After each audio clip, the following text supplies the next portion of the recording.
Hello students, welcome back to MT classes. आज हम लोग क्लास 10 के मैथमेटिक्स के वीडियो लेक्चर में जो टॉपिक कवर करेंगे वो है sum of n terms of an AP. किसी भी गिवन एपी के एन टर्म्स का सम निकालना। तो एपी क्या होता है हर कोई पता है। पिछले वीडियो लेक्चर में हम लोग देखे थे, एपी के बारे में पढ़े थे और किस सीक्वेंस और सीरीज को एपी कहते हैं और किस तरीके का सीक्वेंस और सीरीज को एपी कहते हैं उसको हम लोग पहचाने थे, जाने थे। कुछ केप यहाँ पे भी चलेगा एपी का, लिखेंगे हम लोग कैसा सीक्वेंस और सीरीज को एपी कह रहे हैं।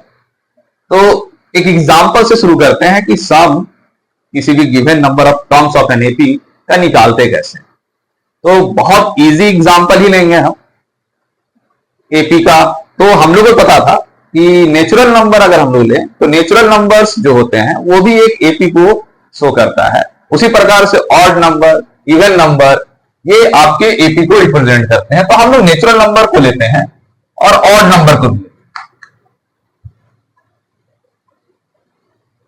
नेचुरल नंबर लिया जाए तो 1, 2, 3, 4, 5, 6, 7, 8, 9, 10 एंड सो ऑन चलता जाएगा। 10 तक ही लेते हैं हम लोग, 10 तक में समझेंगे। इसी प्रकार से एपी हमारा ऑड नंबर भी दर्शाता है। 1, 3, 5, 7 एंड 9, इतने ही नंबर का लेते। पूछा क्या जा रहा है, टॉपिक है क्या? तो टॉपिक है गिवन सीक्वेंस और सीरीज में जो कि एपी के फॉर्म में है उसमें कम पूछ दिया जाएगा। जैसे कि पहला नेचुरल नंबर, हम कितना नेचुरल नंबर लिखे हैं? 10। इन 10 नेचुरल नंबर का सम क्या है आपस में? सम मतलब इनको अगर हम लोग जोड़े तो क्या मिलेगा आंसर, वो पूछा गया है। तो 10 नंबर है तो ये तो हम लोग आसानी से जोड़ सकते हैं, कैलकुलेट करने का जरूरत ही नहीं है। चलेंगे हम लोग जोड़ने। तो 1 + 2 3 6 10 15 21 28 36 45 एंड 10 55 आएगा। ये आसान है इसको जोड़ना, इसको जोड़ने में दिक्कत नहीं है क्या? नहीं है तो फिर क्यों पढ़ रहे हैं?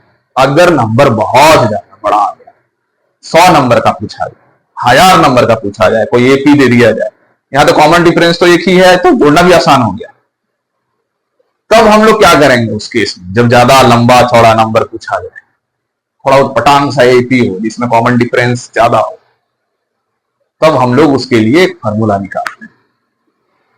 क्या होता है फॉर्मूला? तो सम क्या होता है वो समझ में आ गया। इवन हम लोग ऑड नंबर का भी सम निकालें यहाँ पे तो क्या होगा? 1 + 3 4 + 5 9 + 6 16 + 7 16 + 9 25। इसका भी जोड़ क्या है पता चल गया। 25 ज्यादा बड़ा तो है नहीं। फिर इसी प्रकार से अगर ऑड नंबर दिया हुआ है और सीक्वेंस बहुत बड़ा है, उसमें पूछ लिया जाए हमको कि 100 ऑड नंबर, 1000 ऑड नंबर्स, पहला 1000 ऑड नंबर, तो एक नंबर स्टार्टिंग दे देगा इस सीक्वेंस का 1000 नंबर, उसका एपी निकालो, सम निकालो उस एपी का। तो क्या करें? तो हम लोग एपी को लिखने जानते हैं कि नहीं जानते हैं? अगर इसी को हम लोग रिप्रेजेंट करें तो इस सीक्वेंस को कैसे लिखेंगे? पहला टर्म को ए कहते हैं, दूसरा टर्म को a + d कहते हैं, तीसरा टर्म को क्या कहते हैं? a + 2d। वैसे ही चौथा टर्म को a + 3d, सो ऑन चलते जाता है।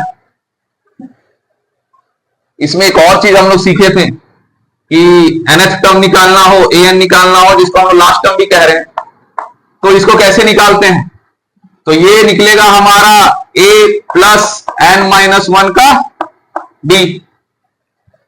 ये भी निकालने आता है हम लोग। तो a + n-1 का d हमारा क्या है? nth term. अब हम लोग यहां पे सम निकालने जाएं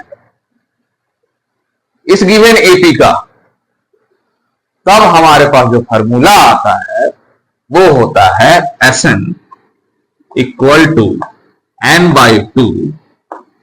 2a + n-1 का d।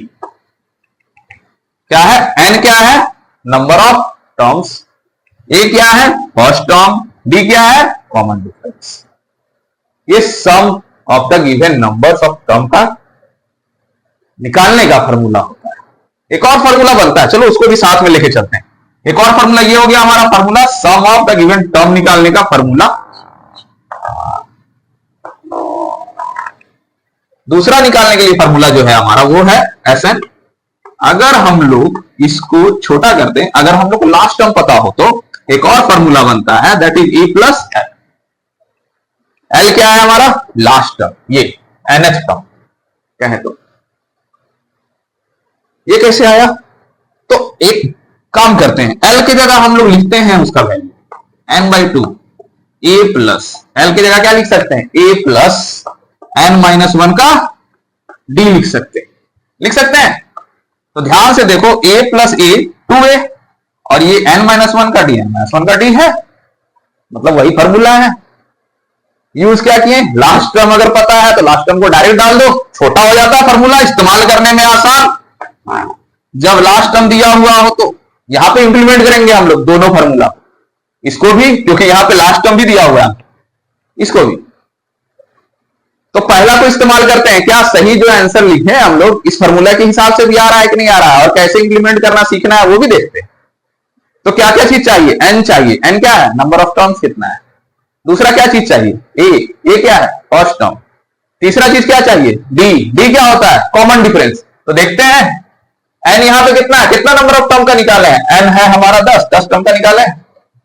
a क्या है फर्स्ट टर्म क्या होता है नेचुरल नंबर का 1 होता है। उसी प्रकार से d that is common difference, वो क्या है नेचुरल नंबर है, obviously common difference have to be 1। तो इस फॉर्मूला को यूज करें अगर हम लोग तो क्या लिख सकते हैं Sn equal to n/2 2a plus n-1 का d।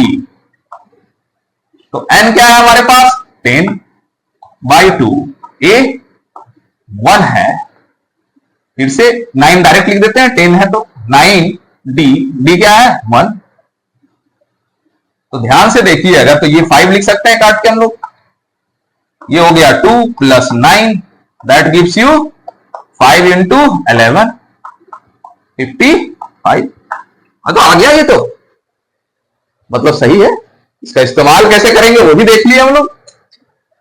क्या दूसरा वाला वैलिड है, दूसरा वाला का भी इस्तेमाल करके देखें, चलो करके देखते हैं। क्या है दूसरा वाला formula Sn equal to n/2 a plus L. तो यहां पे l चाहिए, l है मेरे पास, लास्ट टर्म है, लास्ट टर्म क्या है मेरा 10 पुट करके देखते हैं। ये तो बहुत आसान हो जाएगा, देखो कैसे, नंबर ऑफ टर्म 10/2 a है 1 प्लस 10, देखो 2 लाइन में बन गया, that means 5 into 10 plus 1 11 gives you 55। अरे वाह, ये भी तो वैलिड है। अब ये तो बहुत आसान है। तो अगर लास्ट टर्म पता है तो इसको इस्तेमाल करना ज्यादा आसान है, अगर सभी निकालना है तो कौन से फॉर्मूले को कब इस्तेमाल करना है वो भी जानना बहुत जरूरी है। ठीक है, तो ये तो हो गया नेचुरल नंबर के लिए। क्या ऑड नंबर के लिए भी वेरीफाइड होगा, तो ऑड नंबर के लिए थोड़ा सा वैल्यू बदलते हैं, देखते हैं। अब ऑड नंबर के लिए क्या है, पहला टर्म तो ठीक है, लेकिन नंबर ऑफ टर्म कितना 1 2 3 4 5 ही टर्म है। तो n क्या होगा 10 नहीं होगा, 10 ना होके n होगा 5, a हमारा 1 हो जाएगा। कॉमन डिफरेंस अगर ऑड इवन पूछ रहे हैं तो कॉमन डिफरेंस हमारा क्या हो जाएगा 2, n क्या हो जाएगा 5। अब इसको हम लोग यहां इंप्लीमेंट करेंगे इन दोनों फॉर्मूले पे और देखेंगे क्या आंसर आता है कि नहीं आता है। इंप्लीमेंट करके देखा जाए, देखा गया। n क्या है हमारे पास 5/2 रहने देंगे, कटा नहीं है तो। a क्या है 2 इंटू 1, ये क्या हो जाएगा 5 है number of terms, that means 4 into d क्या है 2, क्या आएगा 5/2 2 plus 4 gives you 8 plus 2 gives you 10। काटोगे आप 5 होगा, आंसर क्या आ जाएगा 25 आ गया। बढ़िया, मतलब ये भी वैलिड है। अब इसमें चलते हैं, इसमें क्या है, इसमें लास्ट टर्म पता होना चाहिए। लास्ट टर्म है पता हमको, 9 है लास्ट टर्म। तो देखो n क्या है 5 2 a क्या है 1 प्लस 9, फिर से वही तो आ गया 5/2 इंटू 10, कटेगा ये आपका 5 25, मतलब ये भी वैलिड है। वाह, इंप्लीमेंटेशन भी आसान है, पता चल गया कैसे यूज करना है अगर सम निकालना है तो। इजी से ही सीखते हैं हम लोग। अब किसी भी बड़े, अब तो किसी में भी पुट कर सकते हो, वैल्यू निकालना है बस, ए निकालना है, डी निकालना है, एल निकालना है। अच्छा, यहां नेचुरल नंबर लिखा हुआ है, कभी कभी नेचुरल नंबर का सम का जो फॉर्मूला होता है वो भी पूछता है। एक और फॉर्मूला आएगा, कभी कभी पूछा जाता है, find the formula to calculate the first and natural terms. First and natural term, ध्यान दीजिएगा। तो फर्स्ट एंड नेचुरल टर्म ये है, सपोज कर लेते हैं हम लोग, तो एन के फॉर्म में फॉर्मूला अगर निकाले हम तो क्या आएगा, एन के फॉर्म में, तो एन तो एन रहेगा, ए और डी हम लोग बदलते हैं। तो नेचुरल नंबर है तो नेचुरल नंबर में ए डी क्या आया था, ए आया था 1, डी आया था 1, एन एन ही रहेगा। तो फॉर्मूला क्या बन के आता है, देखते हैं क्या है, n by 2, 2 into 1 plus n minus 1, रहने देंगे n वही है, d क्या आया है, 1 आया है। तो फॉर्मूला क्या आ जाएगा, n by 2, 2 plus n minus 1। एक फॉर्मूला तो ये हो गया। अगर इसको सिंप्लीफाई कीजिएगा आप, 2 को कॉमन ले लेते हैं तो n, 2 सब में कॉमन आएगा, तो 2 प्लस n माइनस 1 बाई 2, सब में कॉमन का मतलब ये, तो n 2 माइनस 1 क्या हो जाएगा, n प्लस 1 बाई 2। ये फॉर्मूला आता है sum of first and natural term का, मतलब 3 फॉर्मूला और आ गया। ये पूछा जाता है कभी कभी मल्टीपल टाइप क्वेश्चन में, और कॉम्पिटिटिव नेचर का जब क्वेश्चन पूछा जाता है अर्थमेटिक मीन से। और अर्थमेटिक मीन से बहुत इंपॉर्टेंट क्वेश्चन सब है, वर्ड प्रॉब्लम बहुत इंपॉर्टेंट है और उसको इंटरप्रेट करना आना चाहिए। तो आज हम लोग बेसिक इंट्रोडक्शन देखे हैं सम ऑफ द अननेचुरल टर्म के लिए। नेक्स्ट वीडियो लेक्चर में हम लोग क्वेश्चंस बनाने का सीखेंगे। That's all for today. Thank you everyone for